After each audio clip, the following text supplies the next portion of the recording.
जो बीत चुका वो भूतकाल, जो चल रहा वो वर्तमान, और जो आएगा न आशा ले, भविष्य काल की है पहचान। क्यों बता रहा हूं तुम्हें? बिकॉज तुम्हारा इंग्लिश और साइंस का पेपर देखो हो चुका है। मान लो तुम्हारे वहां पे थोड़े बहुत ही कम नंबर हो गए, तो ये जो पेपर आने वाला है ना तुम्हारा, जिसका कोड है 087, 25 फरवरी को एग्जाम है तुम्हारा क्लास 10 एसएसटी का।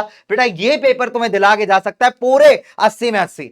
और स्कूल में अगर असाइनमेंट सही से किया ना तुमने, तो 20 में 20 नंबर वहां भी पक्का, मतलब 100 में 100 नंबर ला सकते हो तुम, अगर इस एक चीज को बढ़िया से फॉलो कर लो। ठीक है, अब देखो जो हो चुका ना बेटा, उसके पीछे हम लोग रिमोर्स नहीं करते, मतलब उसका कोई गम नहीं करना है। ठीक है, तीन तरीके का बच्चा इस टाइम जरूर होगा एसएसटी के अंदर। पहला वो बच्चा जिसने पढ़ लिया है सब कुछ लेकिन रिवाइज करना है। दूसरा वो बच्चा जिसने पढ़ा था साल भर लेकिन थ्योरेटिकल सब्जेक्ट है सर, थोड़ा सीरियस नहीं हुए तो अब कुछ याद नहीं है। और तीसरा वो बच्चा बेटा जिसने अभी तक कुछ नहीं पढ़ा। क्यों? सर एसएसटी में इंटरेस्ट नहीं आ रहा था, सर एसएसटी को थोड़ा ले बैक तरीके से पढ़ रहे थे, सर एसएसटी पढ़ने का मन नहीं कर रहा था सर, तो आज याद आया है कि किताब उठानी पड़ेगी बिकॉज 25 फरवरी को एग्जाम है। तो बेटा अगर तुम इस कैटेगरी में भी लाई करते हो ना, तो बेटा एक चीज बताने जा रहा हूं तुमको, ये चीज अगर सही तरीके से तुमने फॉलो कर ली तो एक बात की गारंटी तो मैं ले ही सकता हूं कि भले ही तुमने साल भर नहीं पढ़ा होगा कुछ भी, लेकिन इतना स्कोर जरूर ले आओगे पेपर के अंदर कि सम्मान के साथ रिपोर्ट कार्ड में दिखाने में मजा आएगा कि हाँ भैया ये देखो ये रहा हमारा स्कोर, 4 दिन पढ़ के लेके आए।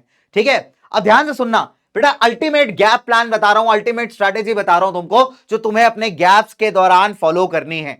ठीक है, क्लियर कट बता दे रहा हूं, अगर इतना कर लिया तो इतना मैं बोल सकता हूं कि जो पढ़ाया जाएगा बेटा तुमको कहीं ना कहीं घूमते फिरते मिल जाएगा पेपर में। ठीक है, अब बात आती है नंबर 1 21 फरवरी की, तो भैया 21 फरवरी को हम पढ़ेंगे यहां पे हिस्ट्री। हिस्ट्री कैसे पढ़ेंगे सर? बहुत सिंपल सी बात है, चाहे हिस्ट्री हो, ज्योग्राफी हो, इको सिविक्स हो, है ना, सभी सब्जेक्ट्स को हम लोग पढ़ेंगे डीएमएस कंसेप्ट से। अब डीएमएस क्या है साहब? तो डीएमएस है बेटा दिमाग के अंदर सेट कर देना।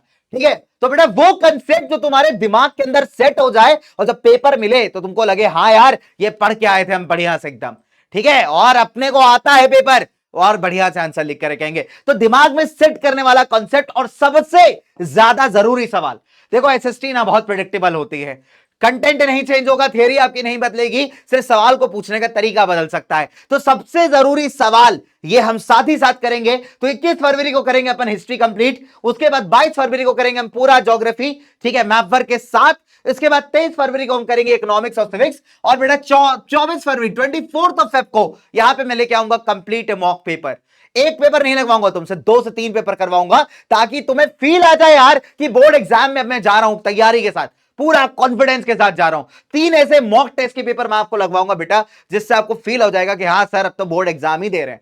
ठीक है, चलो और फाइनल डे की बात कर लेते हैं एक बार, फाइनल डे बैटल की। तो फाइनल डे बैटल आपका 25 फरवरी का दोस्त। ठीक है, तो ये बैटल का मेन दिन है दोस्तों। अब बैटल का मेन दिन में अगर आपका गुरु आपके साथ ना खड़ा हो तो लास्ट लेवल कॉन्फिडेंस नहीं आता। आई बात समझ में? और ये लास्ट लेवल कॉन्फिडेंस तुम्हें देने के लिए यार सुबह सुबह मैं तुम्हारे साथ खड़ा रहूंगा एक जबरदस्त सरप्राइज लेकर के, और जो जो बताऊंगा बेटा उसको एकदम प्यार से, डेडिकेशन के साथ, ईमानदारी के साथ करके चले आना। एसएसटी की नैया एकदम बढ़िया तरीके से पार करेंगे, एसएसटी एग्जाम फोड़ के आएंगे, और जब मैं मिलने आऊंगा ना तुमसे स्कूल के बाद तो तुम खुद कहोगे सर क्या बात है सर, मजा आ गया पेपर दे करके। तो भाई बस यही था, बताना था आपको कैसे करना है, क्या करना है। अब सिंपल सी बात है, लग जाओ मेहनत के साथ, डेडिकेशन के साथ, मिलके करते हैं एसएसटी एग्जाम क्रैक।